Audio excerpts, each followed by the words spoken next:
The leather folder sat in front of me, heavier than it looked, like someone had slipped a heartbeat inside it. I could feel the weight of it through the table, through my palms, through my whole future. Inside were the papers that changed everything. The deeds. My 21st birthday gift from my grandmother. A $50 million hotel with my name on it. My hotel. I had not even finished my first full breath when the front door opened. I heard the click of expensive heels, the low murmur of a man's voice, and then my mother's perfume, sharp and familiar, cut through the smell of roasted lamb and rosemary. "Brooke," she called, sing-song sweet, like this was her house, her moment, her story. "Where's my birthday girl?" "My name is Brooke Bennett. I am 21 years old, an architecture student who still forgets to water her plants, and on that night, I became the legal owner of the Bennett Regent Hotel, a glass and marble giant that takes up half a city block and most of my childhood memories. People see it now and think they understand my life. They see the marble floors, the chandelier that looks like a frozen waterfall, the revolving doors that never stop spinning. They see my last name in gold letters above the entrance and assume I grew up wrapped in silk and safety. They never see the noise that used to live underneath it. My grandmother, Sharon Bennett, started everything with one tired roadside motel in Vermont. She was 21, same age as me, with more stubbornness than money. People told her she was foolish. She turned their doubt into brick, keys and occupancy rates. By the time I was born, the Bennett collection was something people whispered like a spell. But my mother, Brenda, did not inherit Grandma's patience, just her pride. To my mother, success was not about building anything. It was about being seen owning it. She loved press photos more than floor plans. She loved control more than connection. My dad, Mark, was the opposite. Quiet, steady, always in the background, which meant he was the one actually keeping things running. While Mom did interviews and vision speeches, Dad handled vendors, staff, and the stuff no camera cares about. He believed in doing things right, even if no one clapped for it. When I was 16, I watched that balance fall apart. I still remember Dad standing by the front door of this same house, suitcase beside him, eyes tired in a way I had never seen. "I can't stay where everything is performance," he said. Mom did not beg him to stay.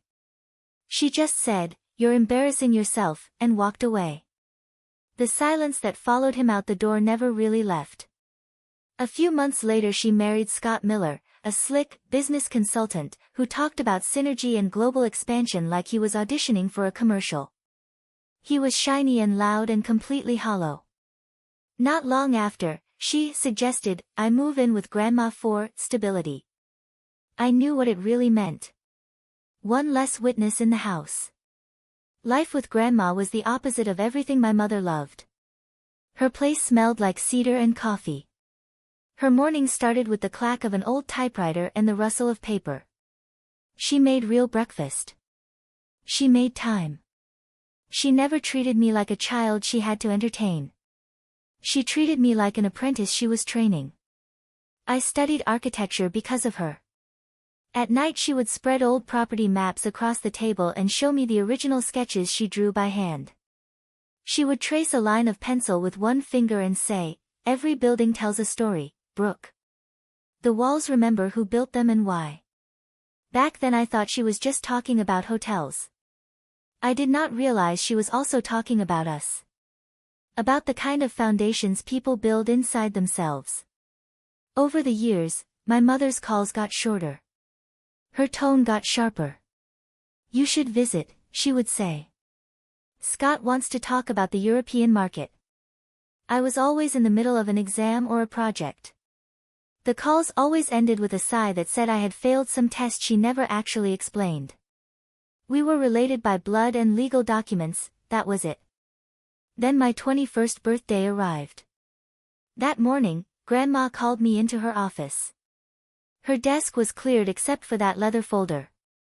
She looked at me the way she did right before a big decision. Calm. Certain. "This is your inheritance," she said. "But it is also your test." My throat went dry. What do you mean? She smiled, but there was tiredness in it. You will understand soon enough. I opened the folder. The Bennett Regent. The hotel. The transfer of ownership. My name printed where hers used to be. I remember this odd mix of terror and gratitude flooding me at the same time. I was old enough to sign for it, but I did not feel old enough to carry it. I did not know that the real weight would not be the property. It would be the people who were about to come for it. Dinner that night felt almost peaceful. Just Grandma and me at the long oak table, roasted lamb, candles, the sound of silverware and soft breathing, no shouting, no pretending. For a second, I let myself believe maybe things were finally steady. Then the doorbell rang. It was such a small sound, but my stomach flipped like it knew something my brain did not. I got up with my napkin still in my hand and opened the front door. Cold air rushed in first, and then her perfume. My mother stood on the porch in a cream coat, hair curled perfectly, smile stretched too wide and too shiny. Right behind her was Scott, in his tailored jacket and that smug expression he wore like cologne. "Brooke," Mom said, voice dripping with fake warmth. "Happy birthday, sweetheart. We were just in the area and thought we would stop by." Behind me, I heard Grandma's chair scrape against the floor. They did not wait to be invited in. Scott stepped past me with a gift bag, the kind people bring when they already want something back. Mom's eyes swept the room like she was taking inventory. They landed on the leather folder sitting on the table. "We heard about your big gift," she said, her tone sugar over steel. $50 million. How wonderful. I stayed polite. It is not about the number. Grandma wants me to continue what she started. Mom laughed lightly, waving a manicured hand. Of course, of course. But running a business that size is not for a child. You will need experience. Guidance. That is why Scott and I thought we could manage it together. As a family. That word, family, hit me like a slap. Scott rested his hands on the back of a chair, all easy confidence. It is too much for one person, Brooke. Let us help. We have already started a draft plan. Before I could answer, Grandma's voice cut through the room. Calm, sharp. A plan for something that does not belong to you. The air shifted. Scott's smile faltered. Mom shot her that warning look I had seen 100 times, the one she used on Dad right before a fight. "Mother, please," she said. "Let us be practical." Practical, Grandma repeated softly, like she was tasting the word. Like when you mortgaged the Burlington property without authorization. Or when you disappeared for 6 months to expand and came back with nothing but debt. The color drained from my mother's face. That was years ago. Yes, Grandma replied. And I remember every year it cost me. I stood there between them, feeling the tension press against my ribs. The room smelled like rosemary and smoke and something burning that was not on the stove. Mom turned back to me, her voice brittle. "Brooke, do not let her turn you against me. We are family. We should rebuild together." I wanted to believe her. But the way she stared at that folder told me the truth. This was not about rebuilding anything. It was about reclaiming control she had already lost. Grandma pushed her chair back and stood, one hand resting steady on my shoulder. "Dinner is over," she said. "Some things are not up for discussion." Scott forced a smile. "Of course. We will talk again soon." They headed for the door, but as it closed, I heard my mother's voice float back, low and venomous, meant only for me. "This is not over." And she was right. It was not. The next morning felt wrong before I even opened my eyes. The kind of wrong that settles in the walls before it reaches the people. Sunlight slipped through the curtains in thin, cold strips instead of warm ones. The house felt quieter, but not peaceful. Quieter in the way a room goes still when someone is about to knock. When I came downstairs, the wrongness made sense. My mother was sitting at the breakfast table with a cup of coffee she definitely did not make. Her heels were kicked off under the chair like she owned the place. Her perfume soaked the entire room. And she was flipping through one of Grandma's old ledgers like it already belonged to her. Scott stood by the window. On a call, whispering phrases like, potential restructuring, joint authority, ownership consolidation. They didn't hear me at first. For a moment, I just watched them. Two intruders wearing the disguise of family. Two people who had never built anything trying to measure what they could take. Mom finally looked up. Her smile was tight and crisp. Morning, sweetheart.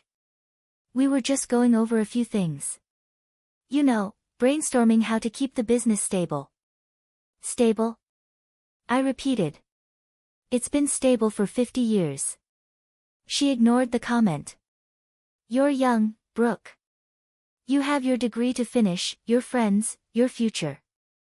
You don't need to stress about payroll or legal burdens. That's what family is for. Scott nodded like a bobblehead. Let us handle the boring parts. You focus on school.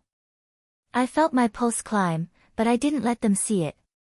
Instead, I poured myself a glass of orange juice and let the silence grow so long it became uncomfortable. Then I said the one thing they didn't expect. Does Grandma know you're here? Mom blinked, lips tightening like a string pulled too tight. She's resting. Right, I said. Then maybe let her rest. Their eyes followed me as I walked out. Every step I took echoed like I had dropped a stone into a still lake. That afternoon, I went to Grandma's study.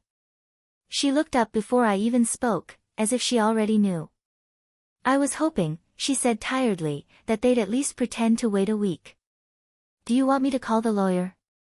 She shook her head. Already did. She opened her desk drawer and pulled out another folder, same leather, same weight as mine, and placed it between us. There are things you don't know about your mother and Scott. Things I didn't tell you because some lessons only make sense when the timing is right. I opened the folder. Financial documents. Unauthorized proposals. Funds routed through ghost accounts. Transactions that didn't add up. Deals that were supposed to stay hidden. My stomach tightened. Why didn't you tell me? Because, Grandma said gently, you can't defend what's yours until you understand how easily it can be taken. You cannot inherit a legacy if you don't know how to protect it. We spent the rest of the day in a quiet rhythm, Grandma calling her attorney, me combing through old ledgers, both of us preparing without saying the word war. The sun set slowly, the house filling with the smell of dust, paper, and coffee. I watched Grandma move through it all, calm, steady, the same way she built her empire. When she finally spoke again, the room stilled. Tomorrow, she said, we invite them for dinner. I blinked. Invite them? She nodded. Let them think they've won. Let them be comfortable. People make mistakes when they're comfortable. I understood then. If they wanted a stage, Grandma would give them one, but the script would belong to us. The message went out the next morning. Polite. Neutral. Deadly. Asterisk dinner tonight. Let's discuss the transition properly, asterisk it was bait with a smile. By 6, the table was set the same way it had been for my birthday dinner, oak polished, candles warmed, silverware gleaming like small weapons we never had to raise. Grandma wore her navy negotiation dress. Her posture said nothing, her silence said everything. Stay calm, she whispered as she placed a silver folder beside my plate. Let them talk first. At 7 sharp, headlights crossed the gravel. The front door opened without a knock, of course it did, and my mother entered first, heels clicking like the start of a performance. She wore red. Bold. Calculated. A color that meant she expected to win. Scott followed behind, confidence puffed like cologne. Mother, Mom said sweetly, kissing the air near Grandma's cheek. Brooke. Her voice was velvet stretched over glass. I'm glad we're doing this properly. Scott added, family decisions deserve transparency. Transparency. I almost laughed. Dinner began in tense silence. Plates passed. Wine poured. The candles flickered under the weight of everything unsaid. Mom was the first to break. She set her fork down with a soft, rehearsed clink. So let's be honest, she said. Managing a business of this scale is complex. It's unreasonable to expect a 21-year-old to handle it alone. Grandma said nothing. It was more unsettling than any argument. Scott leaned forward. We've drafted a plan. I'll oversee financial improvements. Brenda will handle PR, Brooke can shadow us. Learn the ropes. Their tone wasn't suggestive. It was authoritative. Like they were discussing something they already owned. I placed my fork down. So I would sign ownership over to both of you, and you'd manage it. That's your plan. Scott's grin flickered. Only temporarily. Grandma finally looked up. And how does any of that benefit Brooke? Mom leaned back, satisfied smile returning. It benefits everyone, we're family, after all. That word. It always came out of her mouth like a threat. I took a breath, steady, slow, deliberate. You're right, I said quietly. We are family. Mom brightened. Exactly. So let's, which is when I cut in. And that's why it's time we stop pretending this is about love. Her smile cracked. I slid the folder to the center of the table. You wanted transparency, I said softly. Here it is. Scott reached for it. Grandma's hand was faster.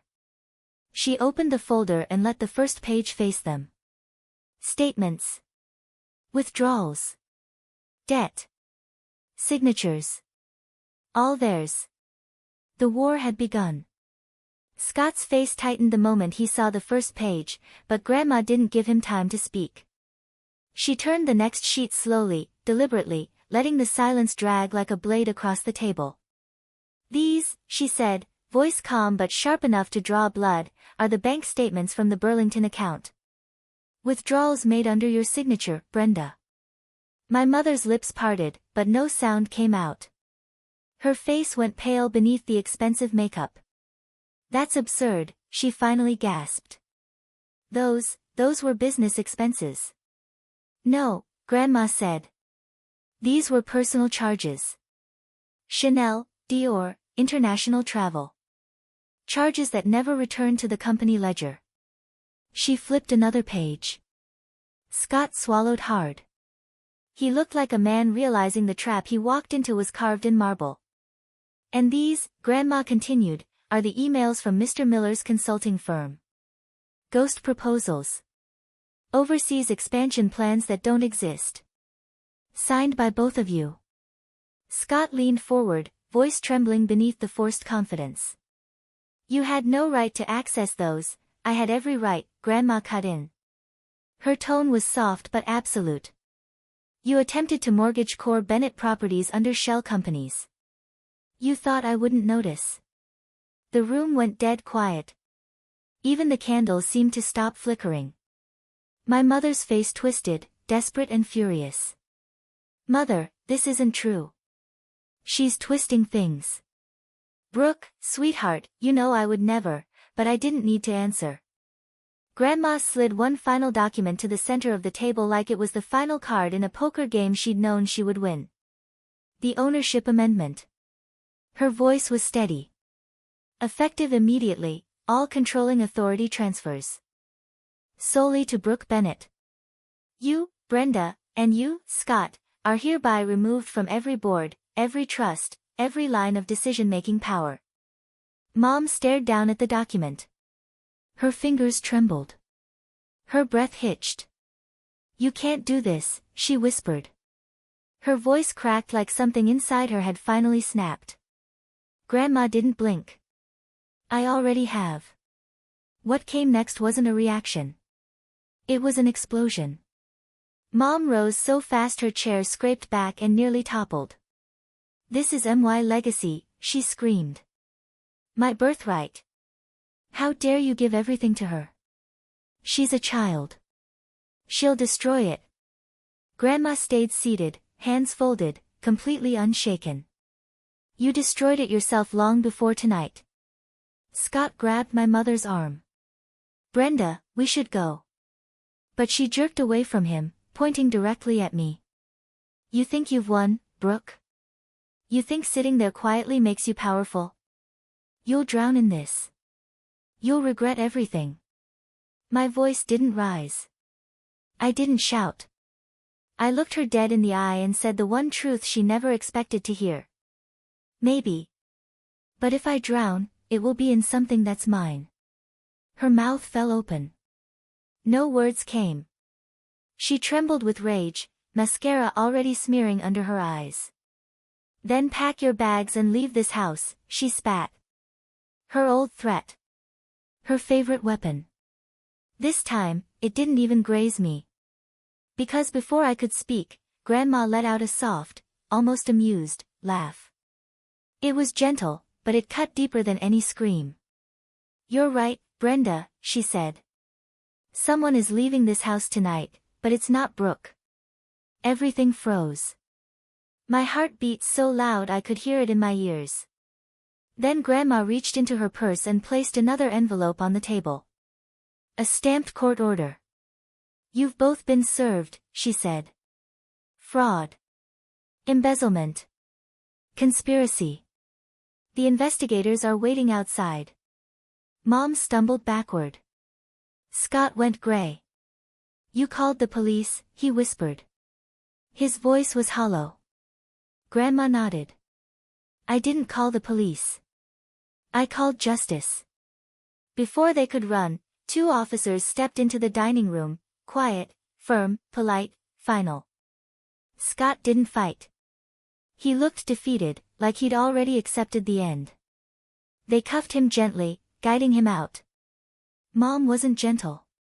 She screamed, she cried, she begged, then threatened, then tried to blame me. You did this, she shrieked. You ruined your own mother. Brooke, stop them. Say something. I didn't move.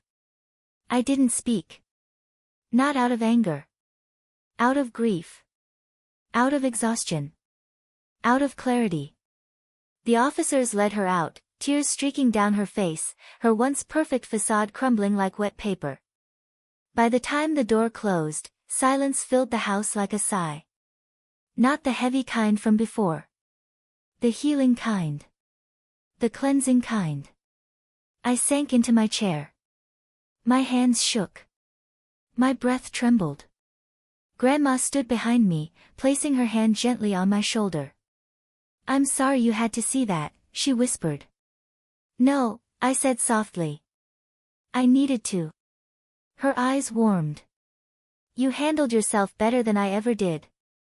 We sat together at the table, the same table where my mother once fought for control, now holding only truth. The storm had ended.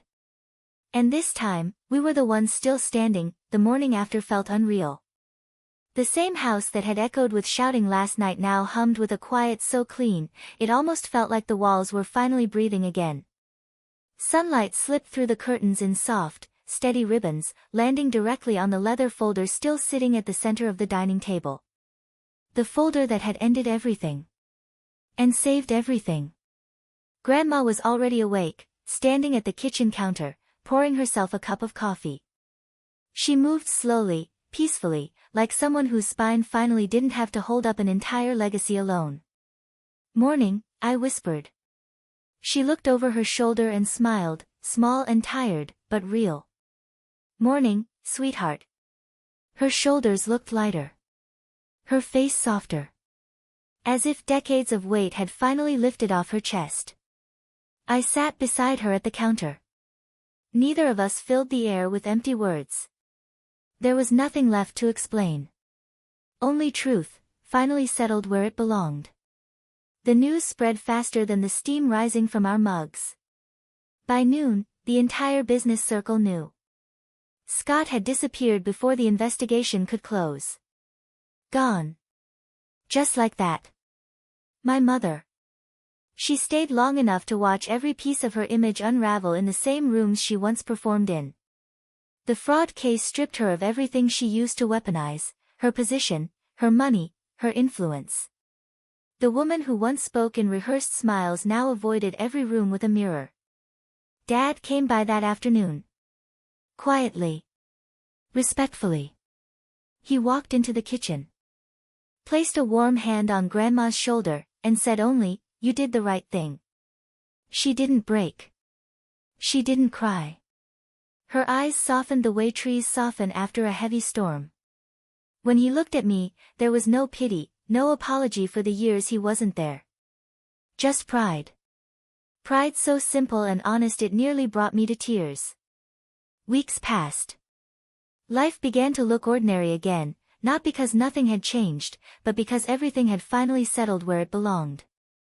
I finished my last architecture presentation. Graduated at the top of my class. Grandma insisted we celebrate, but not with photographers, not with ribbon cuttings, not with press releases. She wanted something quieter. Truer. We stood together on the hotel rooftop as the city glowed beneath us. She raised a glass and said, "To new foundations." And as I looked out over the skyline, the one she spent a lifetime building brick by brick, name by name, lesson by lesson, I realized this was exactly what she meant all these years. Legacy wasn't about inheritance. It wasn't about property, or signatures, or a number on a deed. Legacy was the courage to build again. To end what was toxic, even when it wore your DNA. To choose peace over pride. I used to believe my inheritance was the hotel. The marble floors. The glass lobby. The gold nameplate. But standing there, next to the woman who taught me how to rise without applause, I finally understood. My inheritance was freedom. Mine to build on. Mine to protect. Mine to pass down one day, not as money, but as permission to walk away from anything that tries to own you. I breathed in the cool night air and whispered to myself, "It's my turn now." If you've ever had to choose peace over family pride, if you've ever had to cut a bond to save yourself, you're not alone. Tell me where you're watching from. And subscribe for more stories like this one.